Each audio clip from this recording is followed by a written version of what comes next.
No sé si tienen alguna pregunta sobre la materia, lo que vimos hasta ayer. ¿Alguien tiene alguna consulta, duda específica?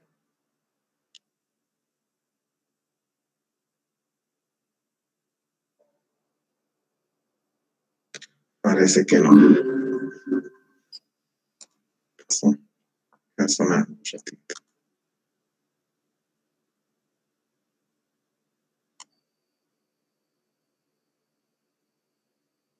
Vamos. Entonces, si no hay dudas, vamos a continuar.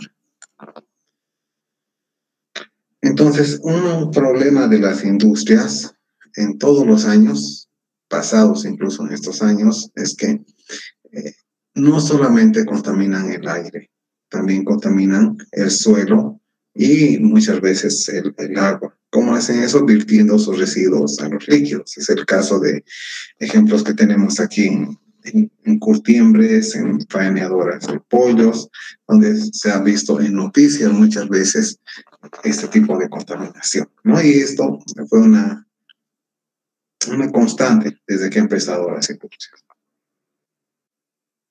Ahora, todas las fábricas en general dan contaminantes. Sin embargo, las fábricas iniciales del siglo XVII, XVIII también descargaban compuestos altamente tóxicos, ¿no? Y esos compuestos tóxicos que venían, por ejemplo, de empresas de metalurgia, de empresas químicas que estaban empezando recién, destruían la vida, ¿no? ¿Cómo destruían la vida? Básicamente, primero porque son compuestos tóxicos, como que tienen metales pesados muchas veces, pero también son compuestos que requieren del oxígeno. Al requerir el oxígeno, pues requieren el oxígeno que es utilizado por los peces, por las plantas acuáticas. Entonces, las industrias realmente contaminaban matando a los organismos que estaban ahí. Entonces, desde que ha empezado la era industrial, la mayoría de los asentamientos y la mayoría de las industrias han estado cerca de cuerpos de agua como ríos. Entonces, estos ríos se han convertido prácticamente en botaderos de los residuos. Y siguen siendo, ¿no? Si ustedes se imaginan, más que imaginarse, posiblemente van a ir a visitar lo que es el río Rocha dentro de esa misma materia o ven otros ríos. Los ríos están altamente contaminados por actividades humanas y entre ellas por industrias. Casi todas las industrias vierten a cuerpos de agua.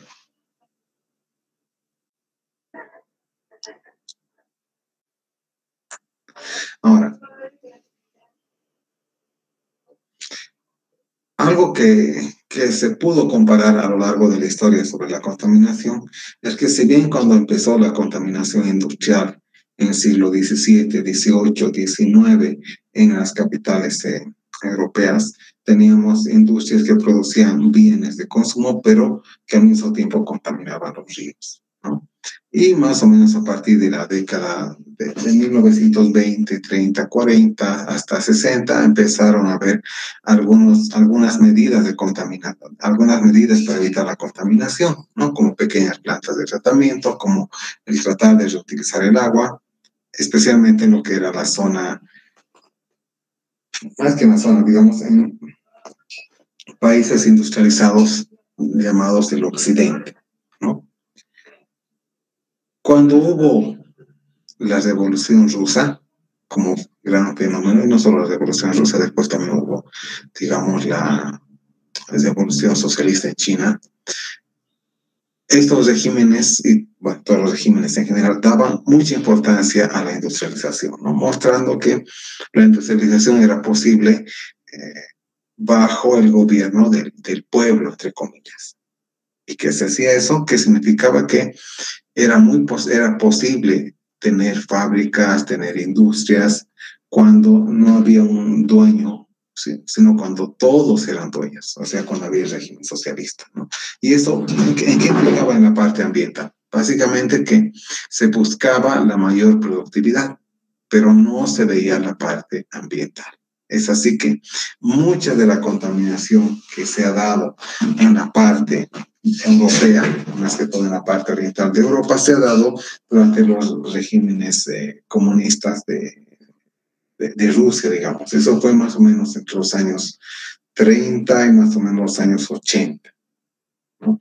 Y eso es, bueno, este es parte de la historia, ¿no? Es muy posible que en China también haya ocurrido eso, no se tienen muchos datos de eso. ¿Por qué? Porque se daba más importancia a la producción que al control de los efectos en la naturaleza de la misma industria.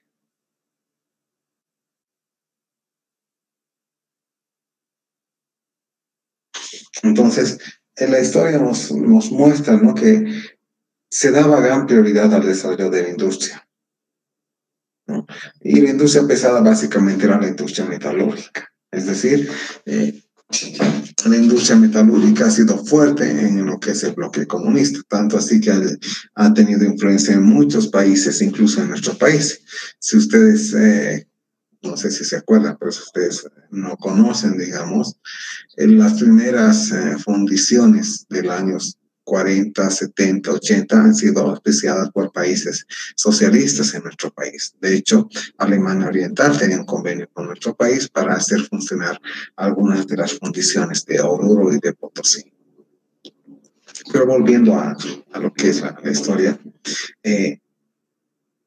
a partir de 1945, en lo que es Rusia y lo que era la Unión Soviética, empezó a ser masivo la construcción de industria, pero no había interés en la parte ambiental, ¿no? Entonces, esto generaba catástrofes serias, ¿no? Como ser en Checoslovaquia, en Katowice, que son lugares altamente conocidos por su ingeniería metalúrgica. De hecho, si ustedes conocen, la mejor ingeniería metalúrgica ha empezado por esos países, ¿no? De hecho, hay algunos profesionales bolivianos que han ido a estudiar ahí, incluso algunos profesionales bolivianos han sido formados y han venido a enseñar aquí la parte metalúrgica, ¿no? No en nuestra universidad, sino en la Universidad de Oruro específicamente. Entonces, volviendo a casos específicos como Katowice, Polonia y Checoslovaquia, eran ciudades o países con alto movimiento industrial, especialmente en el área metalúrgica. Tenían gran riqueza en eso, pero también tenían gran contaminación.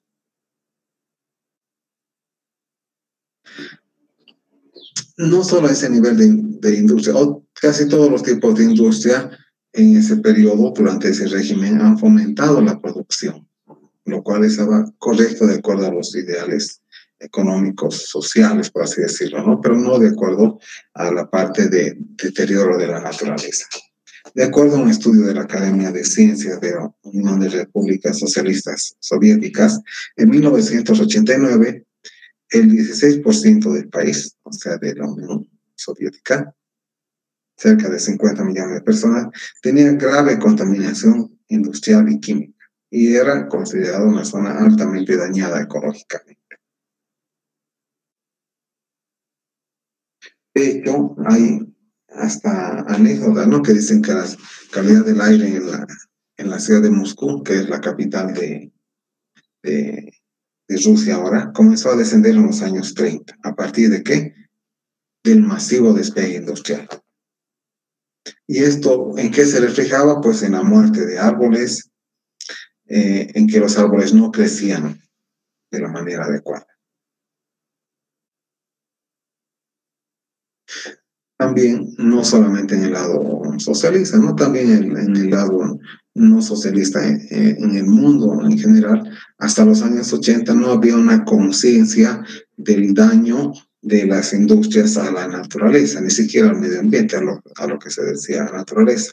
Entonces, hay reportes de que en Japón, cerca de los años 70, casi el 75% de los ríos estaban vacíos de peces. ¿Por qué? Por industrias.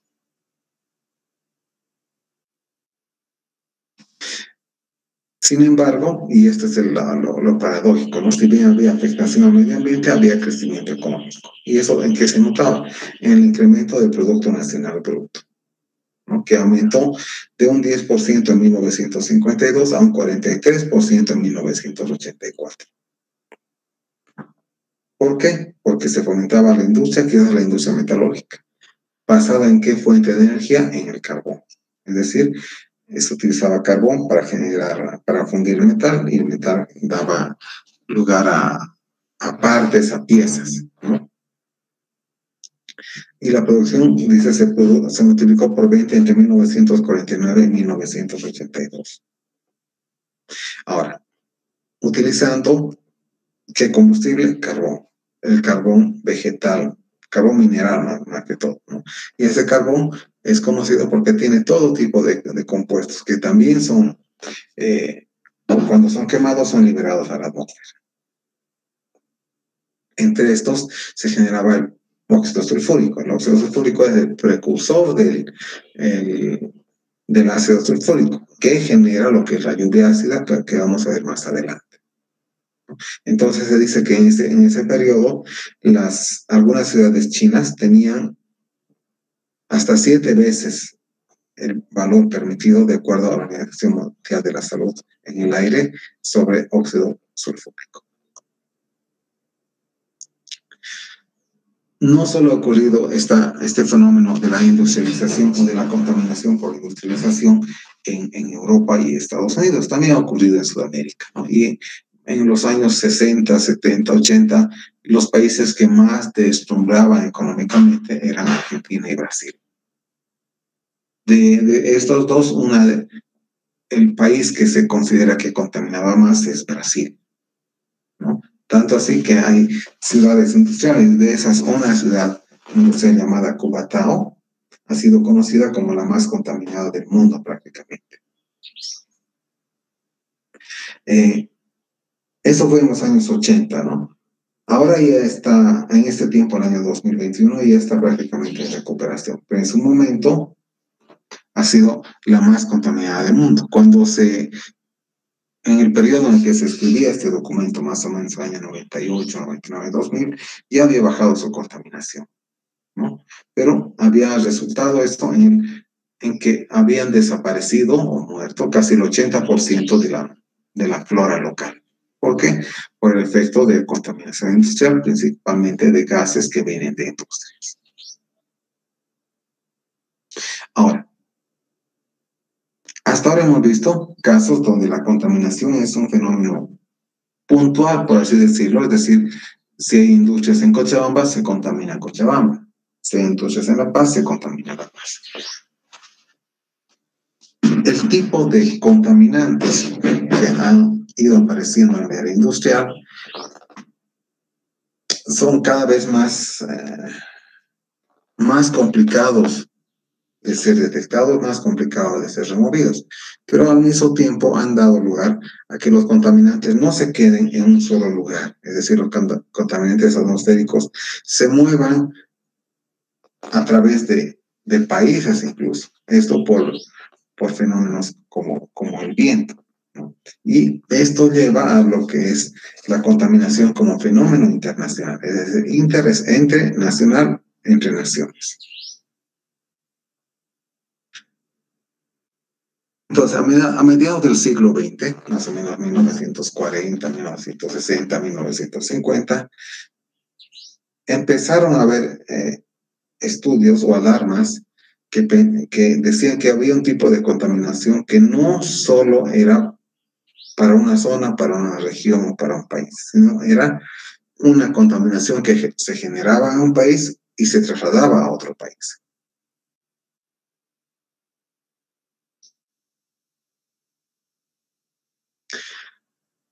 ¿A qué nos referimos? A que en los años, desde los 40 hasta los 80, estaba, digamos, tenía gran impacto lo que son las empresas de fundición. La fundición de metales, la generación de cemento, que tenía también cosas que quemaban y mandaban a la atmósfera. Y el problema era el humo que generaban estas industrias.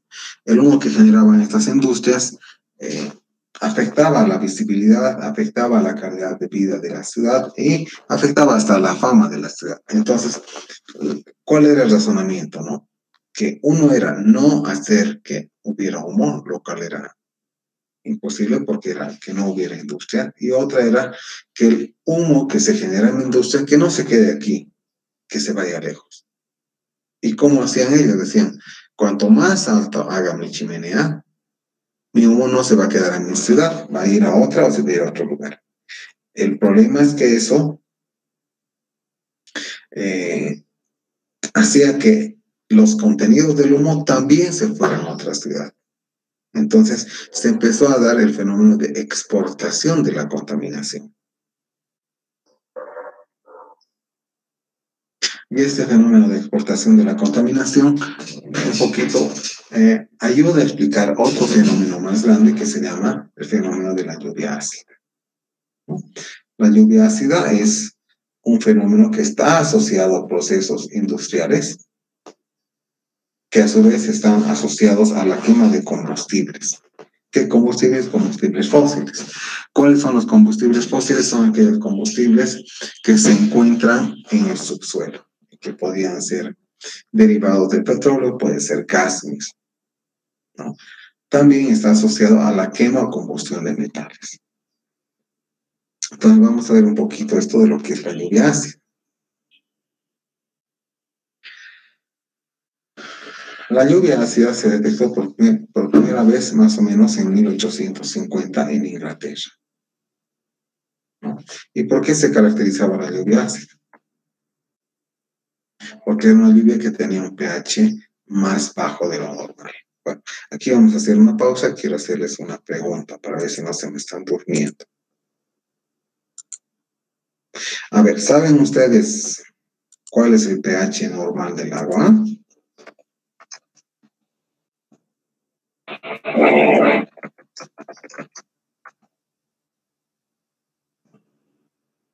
¿Saben? 7, ya. Ahora, el pH del agua de lluvia, ¿cómo será? ¿Será mayor? ¿Será menor?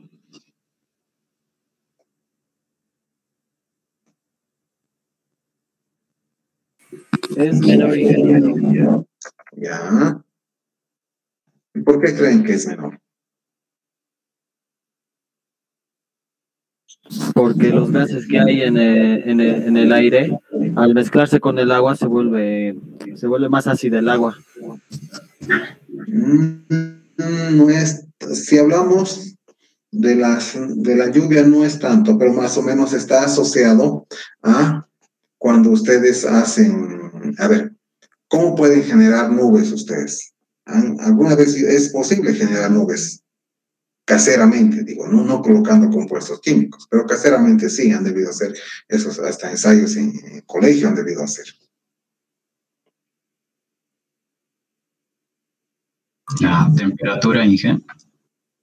¿Ya? ¿Qué pasa con la temperatura? A ver.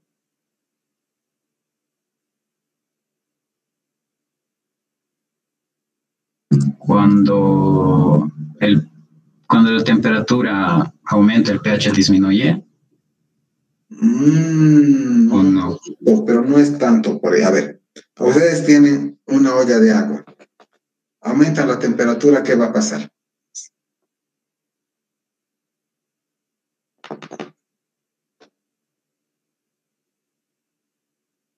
Calienta. Aumenta más la temperatura, ¿qué pasa con el agua? Se evapora. Ya, se evapora. Ahora, cuando se evapora, ¿dónde se va? A la atmósfera, donde las nubes se vuelven una nube. Puede ser parte de una nube, pero digamos algo más casero. Ustedes hacen hervir una caldera y colocan una tapa de olla ahí a la salida. ¿Qué va a pasar? El vapor Se condensa de nuevo. va a condensar y va a empezar a escurrir. Entonces, más o menos, eso es lo que pasa con la lluvia. Ahora, ¿cómo está relacionado con el pH? Cuando tú haces hervir, muchos de los compuestos que tienen que tiene OH, digamos, se van y quedan los relativamente ácidos. Entonces, el agua condensada tiene más ácidos, tiene menos hidróxidos que el agua que está hirviendo. Por tanto, tiene un pH relativamente más bajo. Entonces, el pH de la lluvia normal es menor a 7 en general. Es 6,7, 6,8, 6,4. Entonces, ese es el pH de la lluvia normal. Ahora, si volvemos a lo que es la presentación, a ver, vamos a ver.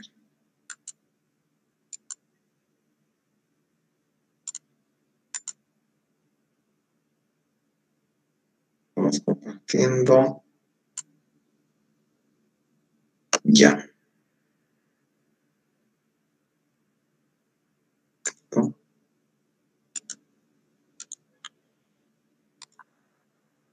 Ya. Entonces, la lluvia ácida significa que tiene pH más ácido que el pH normal de la lluvia. Ahora, ¿cuánto es un pH ácido? Un pH ácido es 11, un pH ácido es 2. ¿Cuánto es un pH ácido? 4. Ya. Es, claro, 2, 4 es ácido. Es un primer concepto que supongo que la mayoría tiene, pero muchos se equivocan. ¿Ya? Entonces, ¿qué pasaba para que se dé esta lluvia ácida? Hemos dicho que cuando se queman combustibles fósiles y cuando se queman metales, hace un rato hemos dicho, se generan gases. Entre esos gases tenemos algunos óxidos, llamados óxidos sulfúricos, ¿no? Este óxido sulfúrico, al llegar a la atmósfera y combinarse con el vapor de agua, forma una variedad de ácido sulfúrico. Y el ácido sulfúrico ya es un corrosivo. El ácido sulfúrico puro se utiliza en procesos de, por ejemplo, de electrólisis, se utiliza ácido nítrico, se me equivoco, para las baterías, para que haya mayor paso de electricidad. Entonces es un corrosivo grande.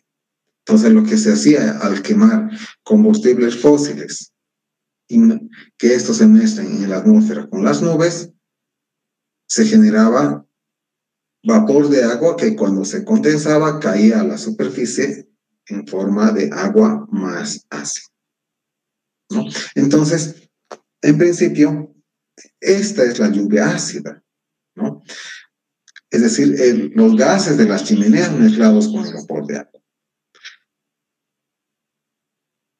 Entonces, esto era algo normal cerca de las industrias, especialmente donde había humedad, donde tienes lugares que tienen bastante humedad ambiental, como son los cercanos al nivel del mar. Y si ustedes recuerdan, ven historia o geografía, Europa en general está mucho más bajo al nivel, con respecto al nivel del mar que Sudamérica, digamos. Y las capitales de ciudades como Londres, como París y otras, están prácticamente a nivel del mar. Al estar cerca del nivel del mar, estar cerca de las costas, tienen bastante humedad. Entonces, tener humo que tiene óxido sulfúrico con humedad ambiental generaba un ambiente ácido, ¿no? Entonces, ¿qué nos dice, ¿no? El texto y la historia también.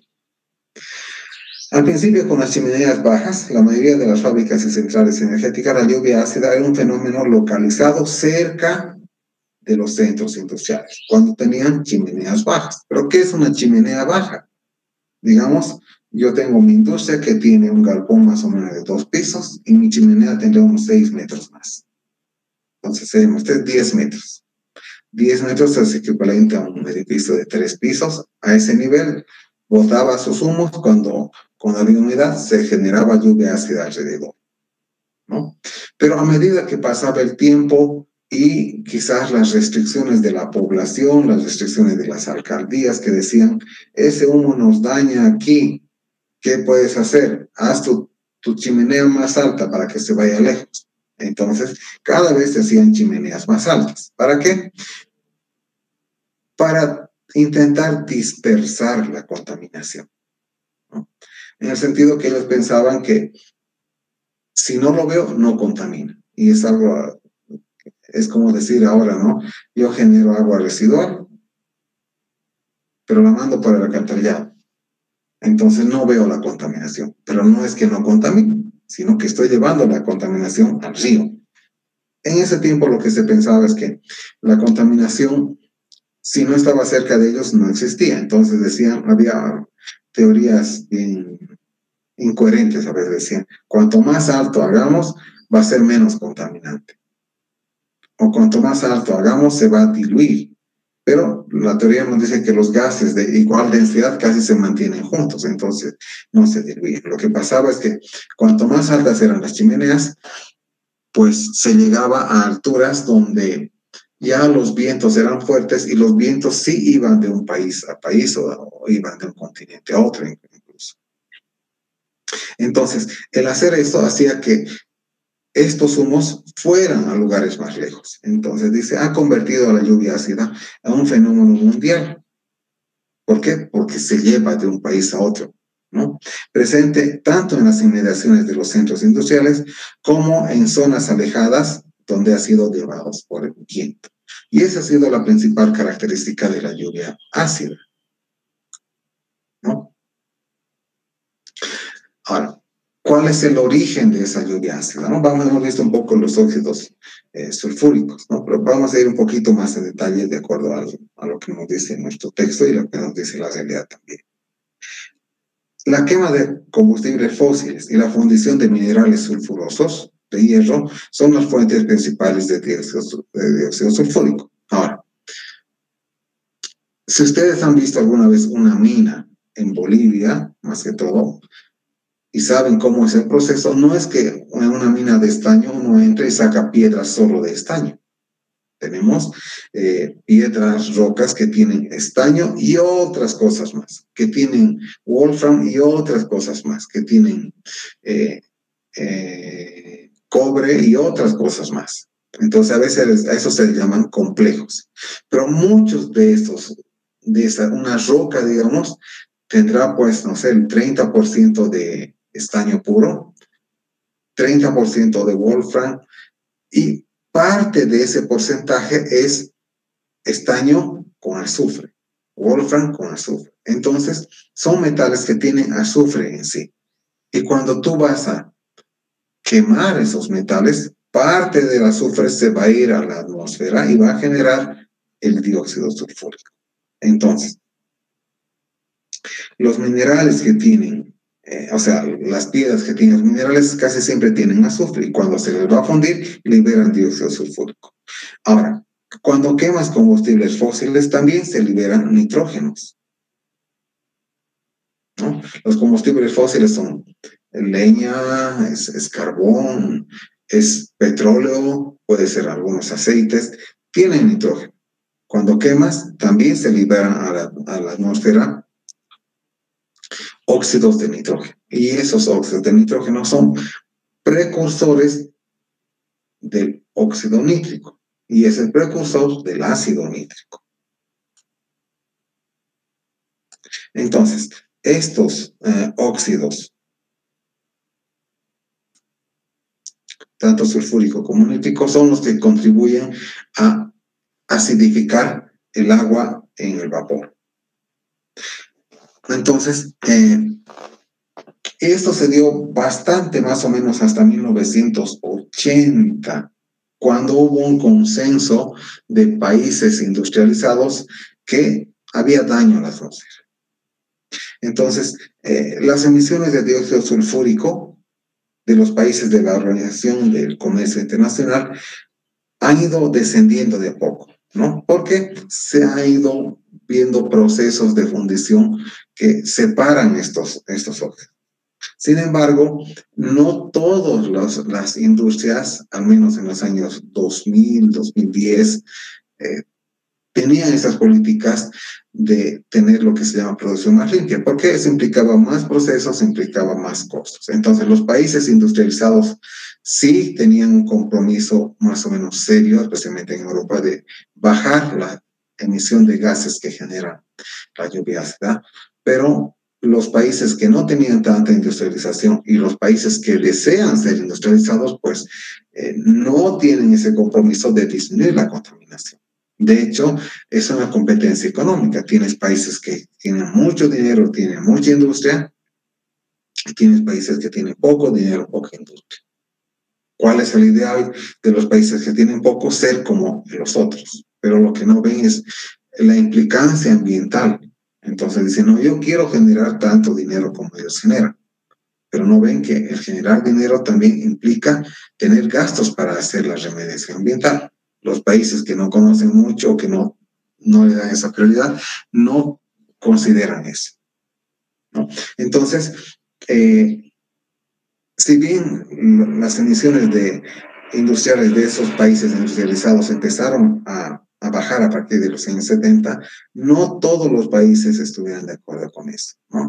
De hecho, hay países que aún ahora, en estos tiempos, siguen aumentando su emisión, ¿no? En los años 80, 90, se decían que eran los países de la Europa Oriental los que estaban bajo el bloque soviético. Ellos, su intención era generar más industria, sin importarles mucho o sin hacer mucho por la parte ambiental. Y en los últimos años después, lo que es la Unión Soviética, lo que es China, lo que es India, pues tienen un deseo de superarse económicamente por medio de la industria, quizás no dando tanta importancia a lo que es la contaminación.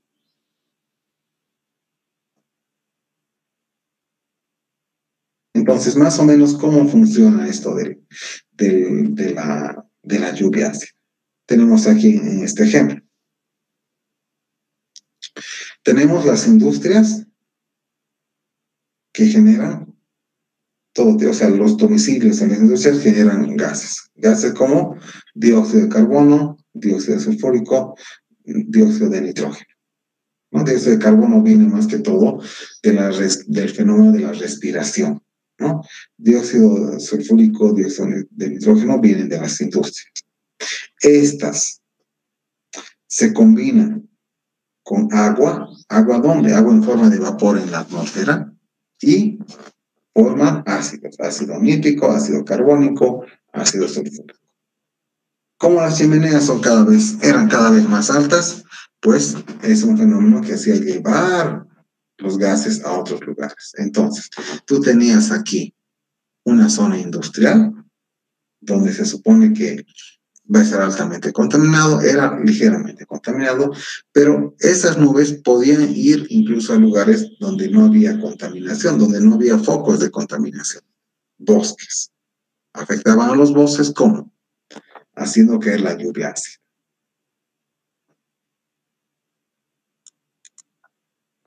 Entonces, ¿cómo afecta la lluvia ácida? ¿No? Quizás en nuestro país no tenemos, digamos, laboratorios, o al menos no he escuchado que aquellos que midan gases de tipo lluvia ácida en nuestro país todavía. Pero una de las formas de la afección de la lluvia ácida a los edificios, especialmente a los edificios en base a mármol, que eran muy comunes en Europa hasta 1800, 1900, era corroerlos, ¿no? ¿Y cómo se corroe? Pues es la reacción de un ácido con una base. Si alguna vez ustedes en química de colegio han hecho la prueba de colocar, digamos, ácido sulfúrico en mármol, van a ver que el mármol se corroe por el ácido sulfúrico, ¿no? Entonces, la lluvia ácida afecta directamente a los edificios, destruyendo lentamente las obras en piedra, en granito o en mármol. ¿No? Esa es una de las primeras cosas que se ve. Otro efecto de la lluvia ácida es la acidificación de fuentes de agua, es decir, arroyos, ríos, lagos. ¿Por qué? Porque el agua ácida cae y va haciendo descender el pH. ¿Cuál es el problema de que desciende el pH? Es que por ejemplo, todos los peces tienen un mecanismo regulador de oxígeno, ¿no? Cuando tienes más acidez, tienes menos oxígeno presente en el agua.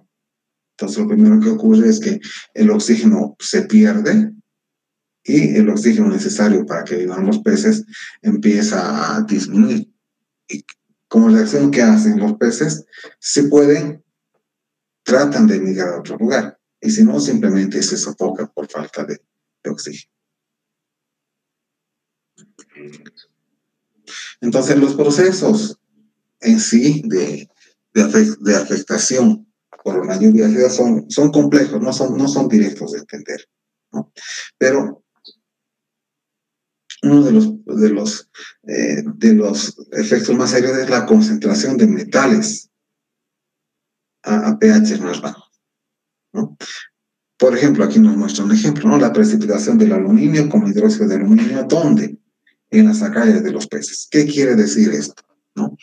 Que cuando tenemos pH más bajo, los metales tienden a precipitarse. ¿Qué quiere decir esto? ¿No?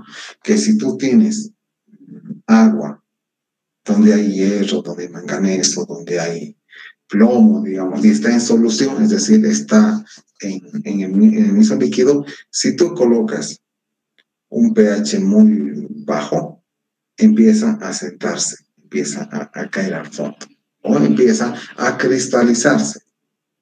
Y es uno de los fenómenos que se dio, que se estudió, no debe haber muchos, pero uno de los que se estudió es que si tú tienes aluminio en el agua, que puede estar en concentraciones no tóxicas, pero baja el pH, el aluminio tiende a precipitarse. Precipitarse quiere decir pegarse, ¿no? Asentarse sobre una superficie. En este caso se vio que el aluminio se precipitaba como hidróxido de aluminio, ¿pero dónde? En las agallas de los peces. Si tienes algo que se precipita en una superficie, esa superficie deja de estar en contacto con el agua. Entonces, las agallas de los peces dejaban de estar en contacto con el agua, entonces no podían absorber oxígeno. Eso es un fenómeno gradual, no es que se moría inmediatamente, sino que la absorción de oxígeno en los organismos, ya sea en los peces como en las personas, también está vinculada a fenómenos internos de movimiento de sales dentro del cuerpo, ¿no? Si ustedes saben, todos nuestros cuerpos tenemos sales, ¿no? Esas sales hacen posible que haya transporte de ondas, transporte de solutos, transporte de aniones, cationes. Más o menos va a afectar a eso, ¿no? Es lo que nos ocurre, por ejemplo, cuando nosotros nos da una diarrea. Cuando nos da una diarrea, perdemos algunos compuestos que nos ayudan a transportar sal. Por tanto, nos dan como recomendaciones unas aguas que tienen sales, o nos dan unas soluciones salinas para tomar, para recuperar la salinidad y recuperar el equilibrio eléctrico en nuestro cuerpo. Eso lo mismo ocurre en los peces. Cuando deja de haber absorción de oxígeno, hay desequilibrios internos en la sal y eso puede llevar a problemas fisiológicos de los peces. Entonces tenemos ejemplos, ¿no? En un agua con pH de 5.5, el salmón se ve afectado. ¿Por qué? ¿Por qué hablamos de salmón? Porque son peces que han sido estudiados altamente. Nosotros aquí no tenemos salmón, posiblemente tenemos trucha, pero no se ha hecho un estudio al menos no conozco estudios del pH del agua y la existencia de estos peces específicos, ¿no? A pH 5, dice, el salmón se ve afectado y ya no existen moluscos. A pHs menores, entre 5,5 y 5, hay daño en los huevos y en las larvas. Entonces, ya no puede darse el fenómeno de la reproducción. Algunos organismos, como los caracoles, no pueden vivir a pHs menores a 5.2. ¿No? Y a pH menores a 4,5, prácticamente hasta las algas empiezan a tener afectación. Entonces, una de las consecuencias de la lluvia ácida puede ser la desaparición o daño de todo lo que es la fauna. Algunos datos nos dicen, ¿no? En 1950 la mayoría de los lagos de Suecia tenían un pH cerca de 6. Pero después tenían pH cerca debajo de 5. Y esto es, digamos, llamativo. A ver, no sé si tengo aquí un mapa. No tengo. Siguiente clase le voy a colocar un mapa. Suecia se encuentra al norte de Europa. A ver, déjenme ver si se me da tiempo para ver un mapa en internet, así lo vemos. Aquí, mapa de Europa, vamos a colocar.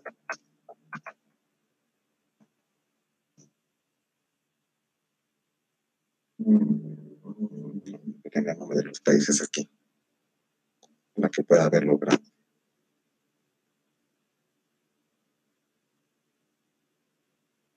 Espero que puedan ver. Ya.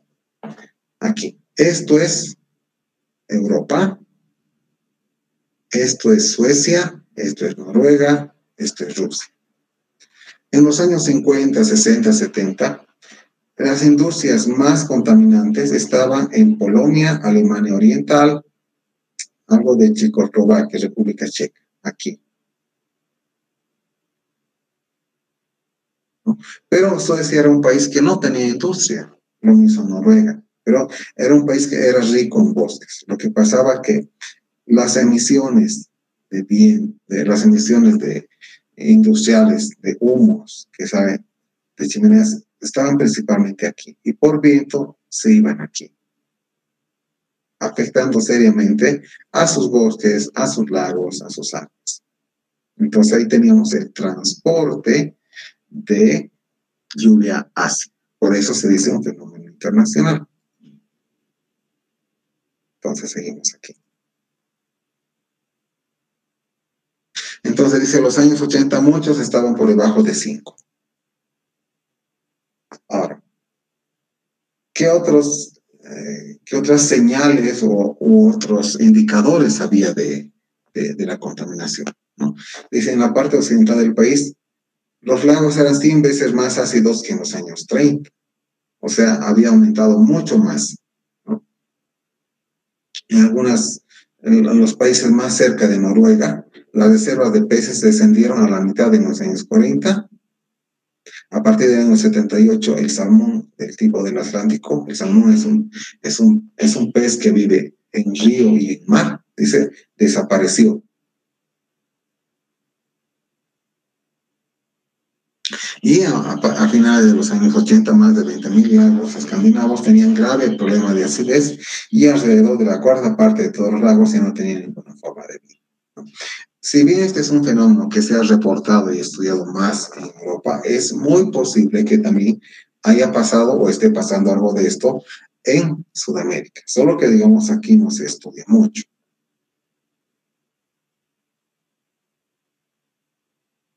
Hasta los años 80, más o menos 130 años después de detectarse la lluvia ácida, no se tomaron medidas para reducir las emisiones de dióxido sulfúrico.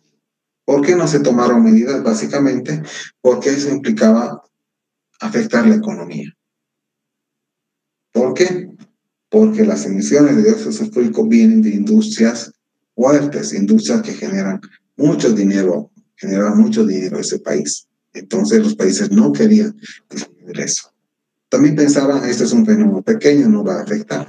Sin embargo, a los años 2020 sabemos que la lluvia ácida es un fenómeno que ya está desapareciendo en lo que es Europa, pero está vigente todavía en otros países. No se emprendió ninguna acción, digamos, que se considerara eficaz hasta 1984 más o menos, ¿no?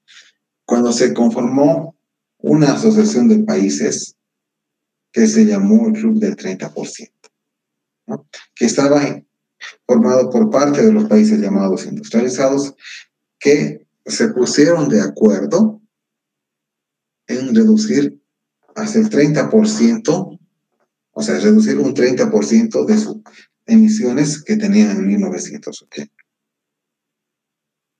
Algunos países quizás más conscientes o que tenían una economía que sí les permitía, hicieron cortes mayores, ¿no?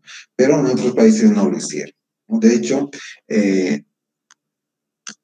la Comunidad Económica Europea acordó de bajar hasta a un 60% las emisiones de sus centrales energéticas hasta el 2003, es decir, de las centrales de energía. Recordemos que en ese tiempo muchas centrales eléctricas eran también dadas por combustión.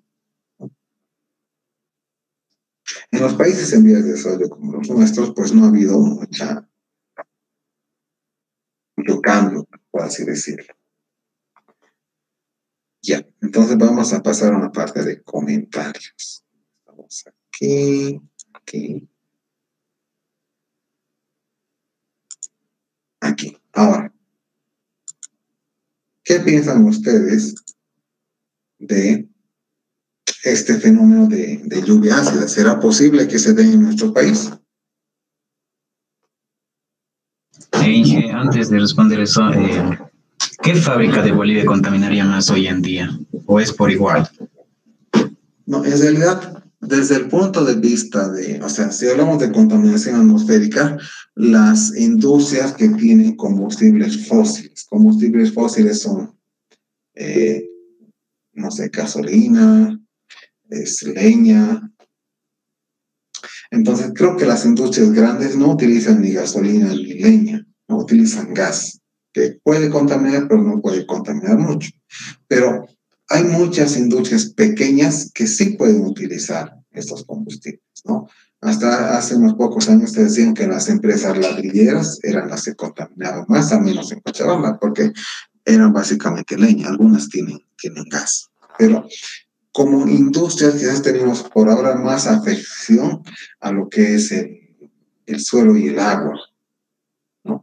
De hecho, las cementeras ahora la mayoría tienen conexiones de gas, contaminan, pero ya no contaminan con estos que generan gas sulfúrico, que contaminan con humos que tienen sílice, que tienen rastros del mineral que están quemando. Lo que tenemos que dar más es afección al agua y al suelo, ¿no? Casi todas las industrias generan agua residual. Alguna industria que puede contaminar más o menos fuerte es la industria petrolera. Si ustedes han visto, casi todas las refinerías tienen sus chimeneas elevadas que están quemando. Queman gases, pero no siempre queman el mejor gas, ¿no? Queman gases que no pueden ellos tratar. Entonces también ellos pueden contaminar.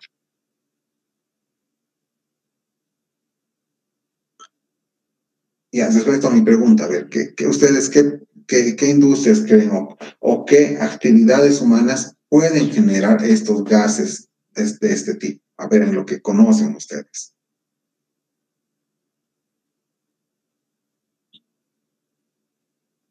¿Ninguna? Crianza de ganados, así, de granjas, eso. Sí. La crianza de ganados también genera genera gases que son de efecto invernadero, pero no generan masivamente. Pues si hablamos a nivel de industria pequeña, eso de ganado vamos a ver la siguiente clase, ¿ya? Pero digamos, industrias, hay pequeñas fundiciones. No sé si ustedes saben, en Cochabamba hay unas 20 fundiciones pequeñas debe haber.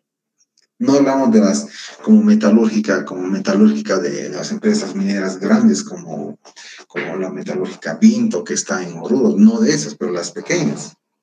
¿Por qué?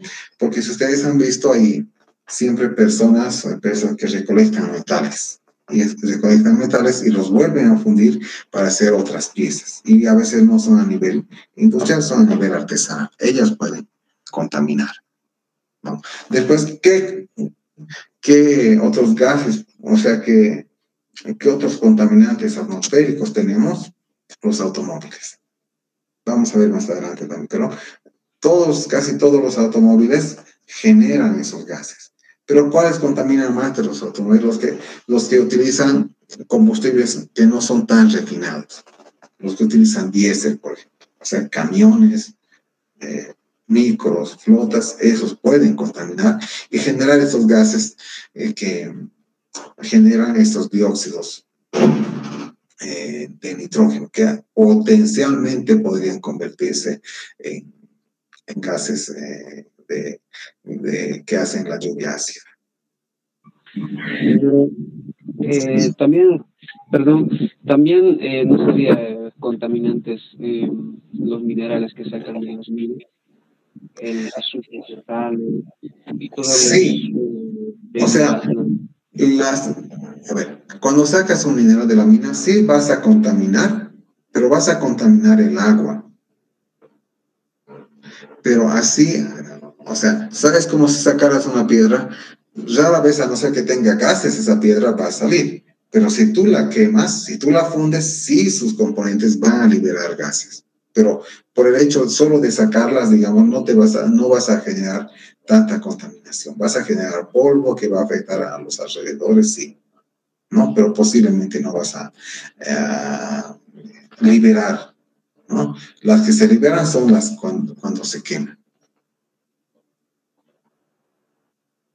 Está bien. Ya, aquí dice las fábricas de yeso y ladrillos. Sí, puede ser. Estos últimos años, la mayoría de las fábricas de yeso y ladrillos, al menos las industriales, tienen conexión de gas, pero las artesanales a veces son con leña todavía, ¿no? Cuando yo estudié ingeniería civil hace muchos años, ¿ya? Nos mandaban a nosotros a hacer prácticas a ver a las ladrilleras y a las yeseras que estaban ubicadas en el camino a Sipe. Y ahí era todo a leña. Entonces así genera. Ahora creo que ya no es tanto. Bueno, entonces hasta ahí vamos a quedar en el avance. Entonces ahora quiero explicarles un poquito del trabajo, ¿ya? El trabajo que tenemos para la materia. Entonces lo vamos a revisar. Déjenme dónde está mi ratito. Vamos a ver qué nos dice el trabajo.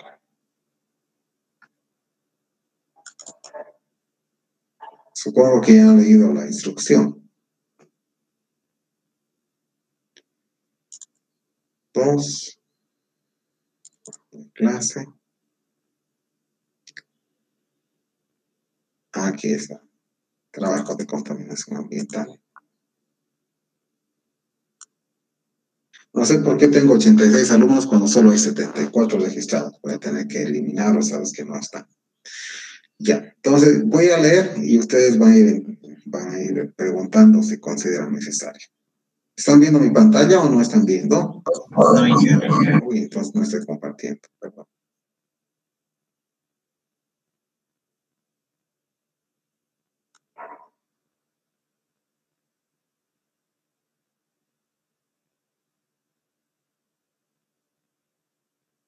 Ya, entonces vamos acá. Vamos a hacer crecer esto un poquito.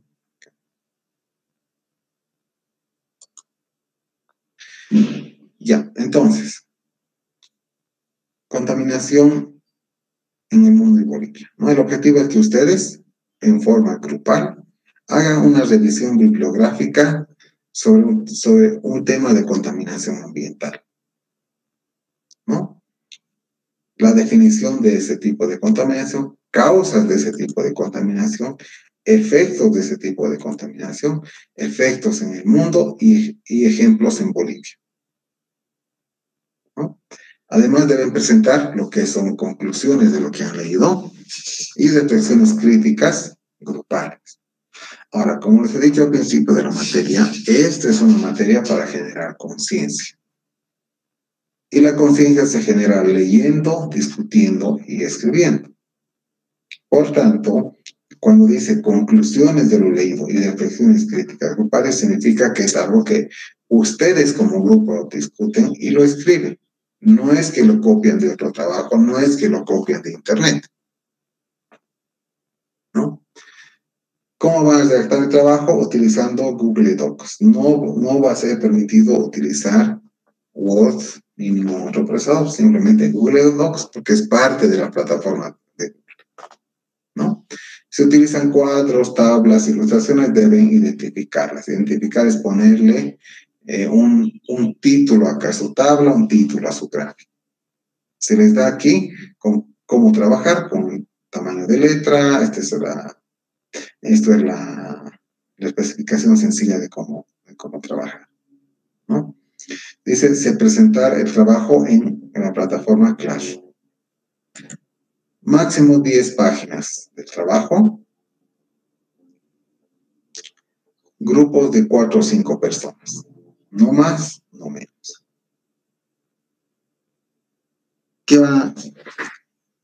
partes va a tener? Va a tener una hoja de título donde van a colocar los integrantes, la fecha de entrega del informe, el título de trabajo y el número de grupo y fecha de entrega. Hay un modelo más en la hojita.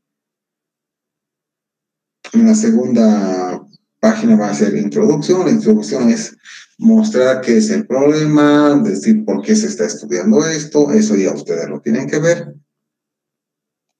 Y tienen que hacer el desarrollo del trabajo entre la página 2 y la página 7. ¿No? Entre 2 y 7 páginas, dice. Primero, definición del concepto del tipo de contaminación. ¿A qué se debe el problema? Las causas. Efectos del problema. ¿Qué efectos trae para la sociedad, para la naturaleza? Y, importante, ejemplos en Bolivia. Luego deben poner conclusiones en la penúltima página. Ahora, ¿qué es una conclusión? La conclusión es un resumen de lo que dice su trabajo. Si ustedes tienen 7 hojas escritas, tienen que resumir lo más importante en media hoja, ¿no? Eso es una conclusión. No puedes sacar conclusiones de lo que no está en tu trabajo. Entonces, para eso tienen que elaborar bien su trabajo, leerlo bien y sacar conclusiones. Y luego, algo importante es reflexiones críticas. Reflexiones críticas, es decir, a partir de lo leído, a partir de lo discutido en tu grupo, ¿qué se puede aprender? ¿Qué se puede proponer de solución? Ahora, esto no es que van a divagar y hacerlo 20 hojas, máximo media página. Y al final, la bibliografía. Bibliografía es colocar toda la literatura que han leído en el trabajo. Los temas son contaminación por cuntiembres, contaminación por aguas residuales, contaminación por residuos sólidos domésticos, contaminación por emisiones industriales, contaminación por minería, fenómeno de la lluvia ácida, contaminación por pesticidas, contaminación por incendios forestales, contaminación acústica, contaminación por plástico. Estos 10 temas van a ser ustedes, o sea, un tema cada grupo. Ahora, es importante la parte de bibliografía. Bibliografía y referencia bibliográfica. Entonces, para eso, les he colocado una carpeta dentro del... Acá, donde dice introducción a la materia, material de referencia. ¿Cómo citar referencias? Deben leerlo. Ya que dice, es un ejemplo, ¿no? Puede haber otros formatos, pero tiene que ser en un cierto formato. Incluso el mismo Word tiene su forma de hacer referencias bibliográficas. Entonces, el informe tiene su calificación, la definición 5%, las causas 5%, efectos plenos 10%, ejemplos 5%, conclusiones y recomendaciones 15%, bibliografía 5%. ¿No? Ahora, una parte es el informe, otra parte es la presentación. La presentación debería ser una presentación en grupo de lo que han estudiado, del informe que han hecho, ¿no? Lo ideal hubiera sido que lo hagan frente a todos, pero no hay tiempo, no hay espacio, entonces van a hacer una presentación virtual. La presentación virtual va a ser, ustedes van a preparar una presentación de 7 minutos, donde cubran todo lo que está en el informe. Y esa presentación la van a grabar y la van a subir a la plataforma. ¿Cómo se hace la presentación? Dice, será presentada por todos los integrantes en no más de 7 minutos, es decir, puede ser menos. Debe incluir todas las partes mencionadas en cómo se presentan los trabajos. Aquí está cómo se presentan los trabajos. Cómo se presentan los trabajos, ¿no? Ahí estamos. Acá. Y puede ser hecha, si quieren, frente a una pizarra, en PowerPoint, como ustedes vean conveniente, pero que sea una buena presentación, ¿no? Y en un lugar donde puede ser en su casa, puede ser en un jardín, puede ser en una plaza, puede ser en una laguna, donde quieran, ¿no? Ahora, la idea es que ustedes presenten de la mejor manera lo que quieren transmitir. No, le voy a dar algunos ejemplos. Por ejemplo, cuando se hablaba de aguas residuales, algunos de sus compañeros se han ido a la planta de tratamiento del Barrancho y se han parado ahí y han hablado su tema. El que ha tratado de basuras se han parado al lado de un montón de basuras en la cancha y han hablado su tema, ¿no? Ahora, eso puede ser en su casa también, no es limitativo, ¿no? La cosa es que se presente de la mejor manera, ¿no? Si hablas, digamos, de basura, si quieres, pues,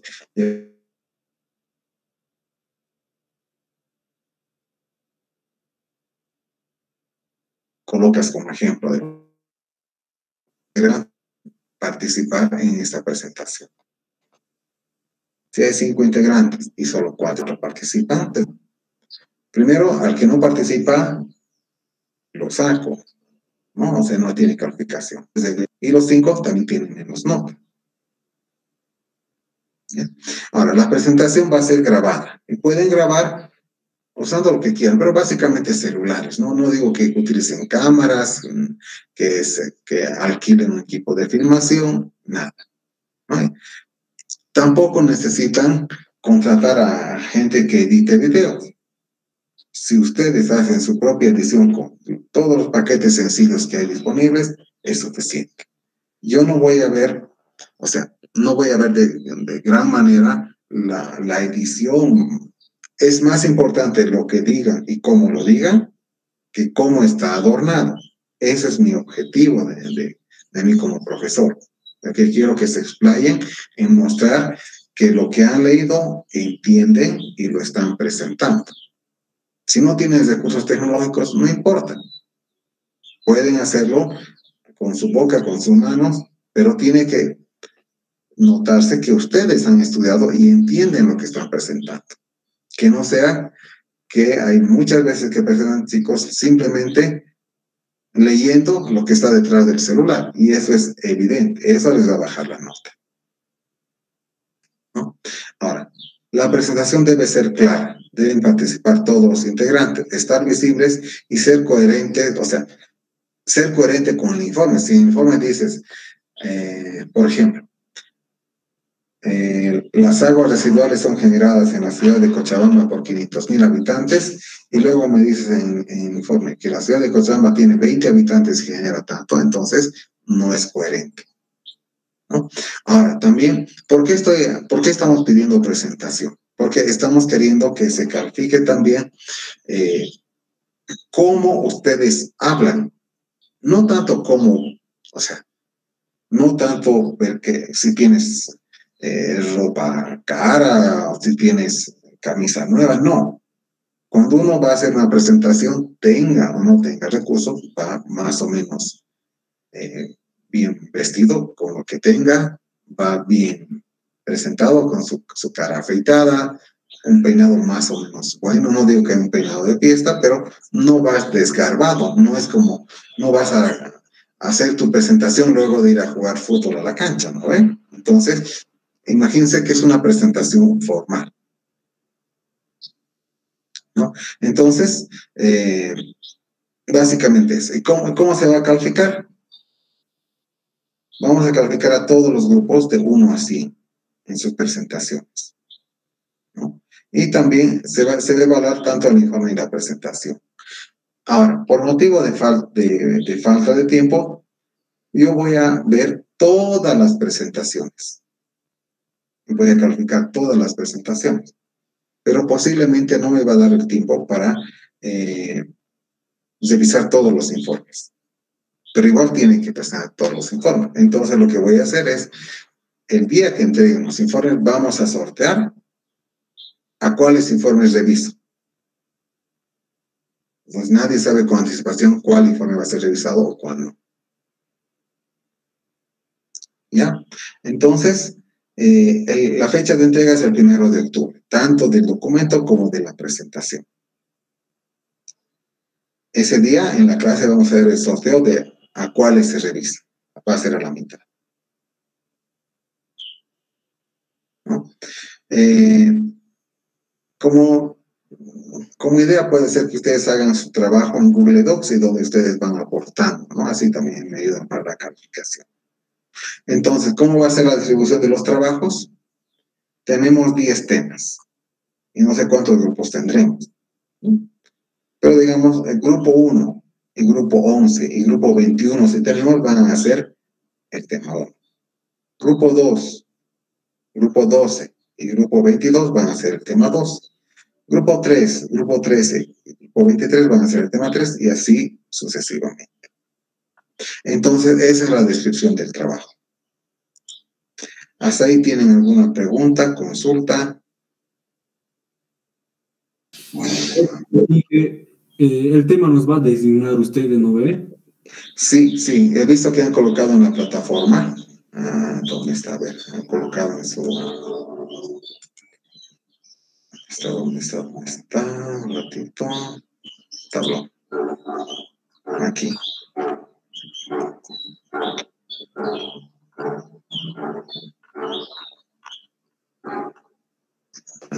¿Quién es el primero que coloca? Y ya podemos ir definiendo algunas cosas, ¿no?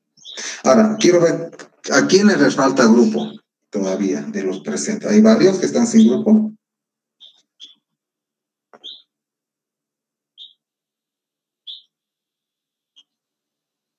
Bueno, parece que todos tienen grupo.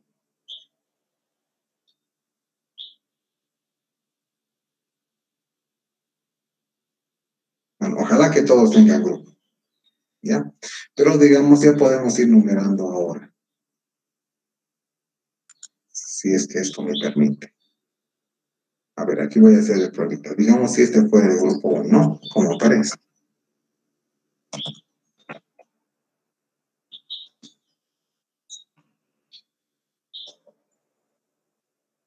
Sí.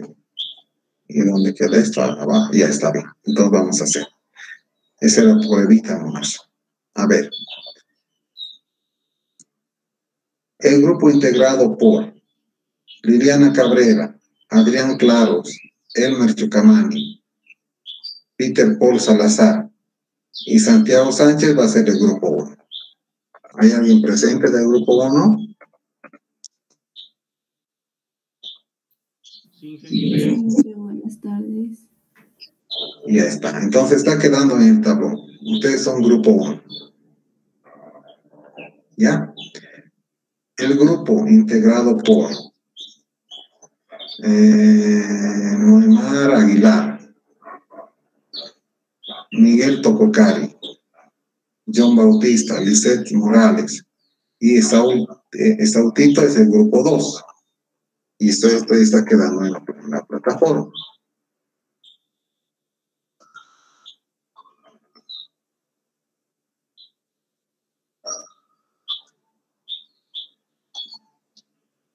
El grupo integrado por Irán Pazzi, José Condori, Eddie Ramírez, Giuseppe Ayala, Tatiana Jiménez es el grupo 3.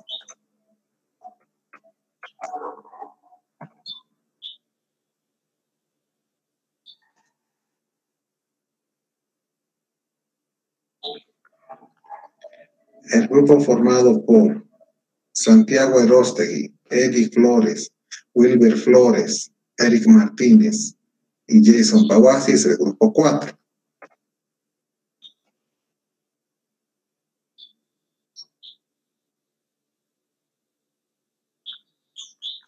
El grupo formado por Alejandro Barrientos, Alejandra Chambi, María Teresa Franco, John Montán y Luciano Sueta es el grupo 5.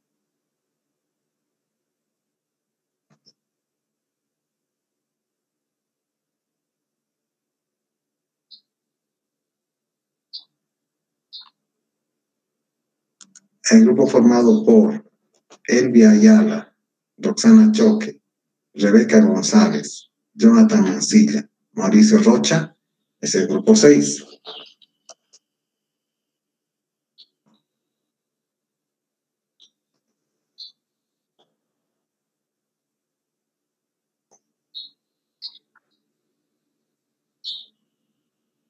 El grupo formado por Iván Cáceres, Josué Fuentes, Claudia Gonza, Johan Ramírez y Alejandro Rojas es el grupo 7.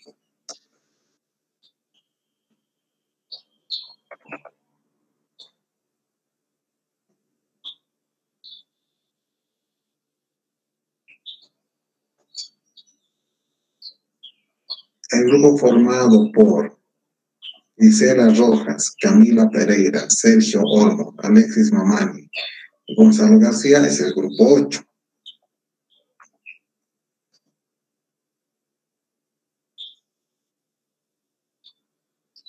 El grupo formado por John Soria, Amílcar Alaca, Omar Martínez, Sixto Villarroel y Jonathan Mamani es el grupo 9.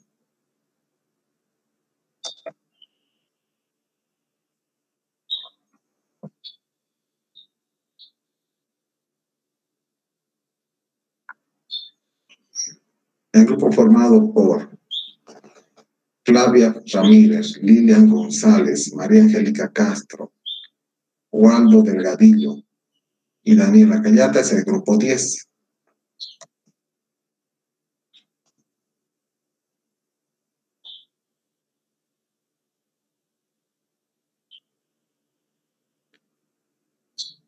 El grupo formado por Juvenal Vega, Michael Rosales, Pablo Tapia y Andrea García es el grupo 11.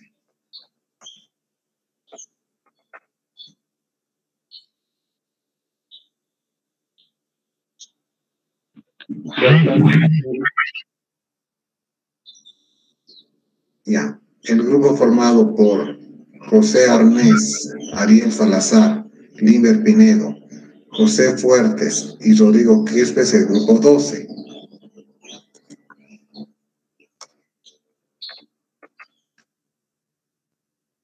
Buenas tardes, ingeniero. Muy buenas tardes.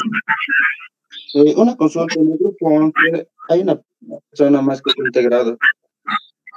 ¿Aumenta el nombre ahí en el Classroom o en el informe nomás ya sería? En el grupo 11, ya en el informe nomás ya.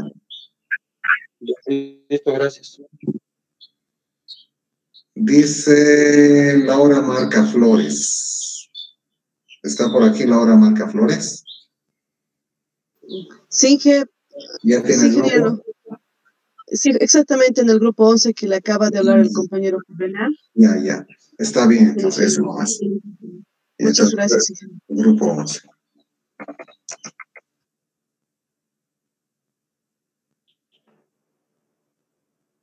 No, es grupo 11. Y aquí tenemos Jonathan Mamani, Amibael Lima, Damián Vicente, Ariel Rojas y Ausberto Pawasi. Este sería el grupo 13.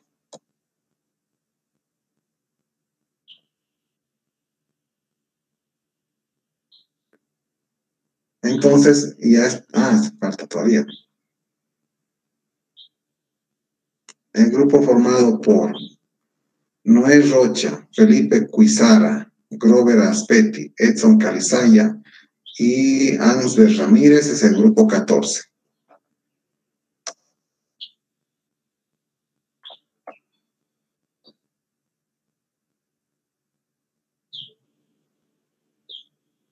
Y esos serían los grupos. Ya. ¿Tienen alguna consulta hasta ahí?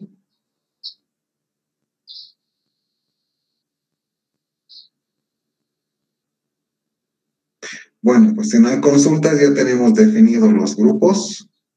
14 por 5 son 70, pero son 74 alumnos, creo que estamos más o menos bien. Entonces, lo que vamos a hacer a partir de hoy es, al final de la clase vamos a absorber dudas del trabajo, hasta el día de la entrega del trabajo. ¿Listo? Si no tienen dudas, acabamos aquí. Entonces, pónganse ya en contacto entre sus compañeros. Ahí quedamos entonces, alumnos. Nos vemos el día de mañana. Yo mañana posiblemente voy a entrar un poquito más tarde. Igual les voy a mandar un mensaje, lo que es al Classroom. Tengo reunión con otras unidades de la universidad a las 3 de la tarde. Si me tarda mucho, les voy a mandar un mensaje para decir que postergamos o sea que empezamos más tarde. ¿Ya? Listo, gracias, buenas tardes. Aquí acaba la clase y dejamos de grabar.